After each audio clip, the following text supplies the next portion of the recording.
One topic that frequently gets brought up by politicians is the topic of Social Security and how it may go bankrupt in the near future if changes are not made. Take, for example, this article from CNBC that says that basically the funds that have been saved to pay for Social Security will run out by 2032.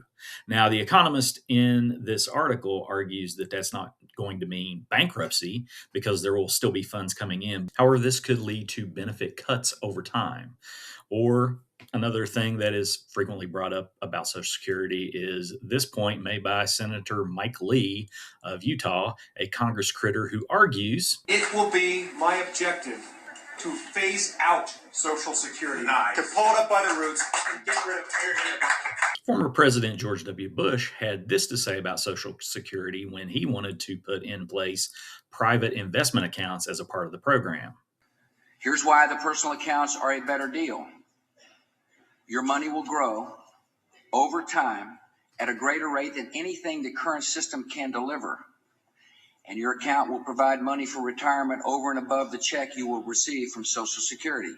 So, over the last 20 or 25 years or so, we've had politicians and other people talking about how Social Security is going to go bankrupt, how we're going to run out of money, how we need to phase it out over time, kill it at the roots. Other people have been calling for individualized retirement accounts that we can save our Social Security money in because we'll get a better return over time. Some of that may be better, but it ignores one important truth, and that's what I want to talk about for the rest of this video. We see here that about 16.4 million, or 27% of retirees, rely on Social Security as their only source of income. According to current law, Social Security is obviously going to be something that many retirees rely on to survive in retirement. The idea that we can just move the money that we put into Social Security into private retirement accounts is all well and good, but it ignores one fundamental important thing. And that is the fact that it is funded by employers and wages. If you take just Social Security, you put in 6.2% of your average wages into the Social Security retirement fund, and your employer also puts 6.2% of your wages into the retirement fund. If you're a 1099 employee, you're an entrepreneur, you're employed as a contract worker, you're going to put the whole 12.4% into the retirement account. But for employees, you're technically just putting in 6.2%, although let's face it, your employer is also putting it in based on your wages as well as part of your total compensation.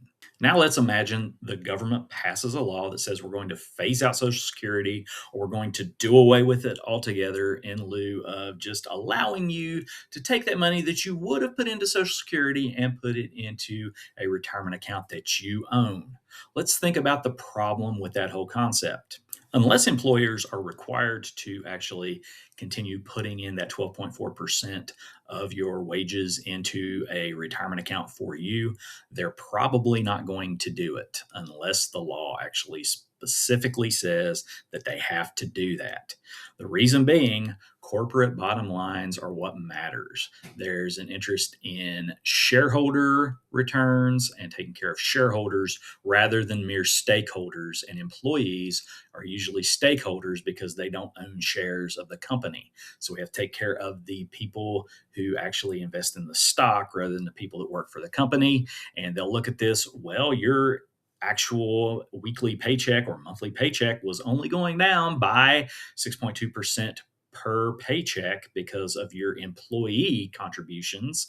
So we'll cut back on the employer match for that, and that will increase their profit in terms of cutting back on wages by 6.2%. And then over time, I could see where they would actually cut out the 6.2% that you were putting in. Over time, this would lead to you actually getting nothing in addition to what you have in a 401k that you could put into an actual retirement account, which would lead to a much worse situation than we actually have today because you won't have more in that account that you've saved up for. Can we trust corporate America to do the right thing? Probably not. Who was it that shipped jobs overseas so that they could take advantage of lower cost of labor? Who is it that is quick to lay off people anytime a recession hits or anytime that it might help the bottom line? So the idea that you're going to be better off because your company is going to take care of you over time, that's probably not a thing. So this idea that personal retirement accounts in lieu of Social Security, not on top of Social Security, that's probably not going to work out as well as a lot of these people are selling you. Hey, if it's your first time here, my name's Chris. I've been working in higher education and teaching at the high school and higher ed level for about 20 years. I like to talk about personal finance. I like to talk about traveling around the world and how you can do it for pennies on the dollar. And the next video that I would like to recommend to you is this one that actually talks about my favorite retirement account that is in addition to what they normally take out of my check and the Social Security account. So watch that and like the video and also subscribe to the channel if you've not already done so. Thanks for watching.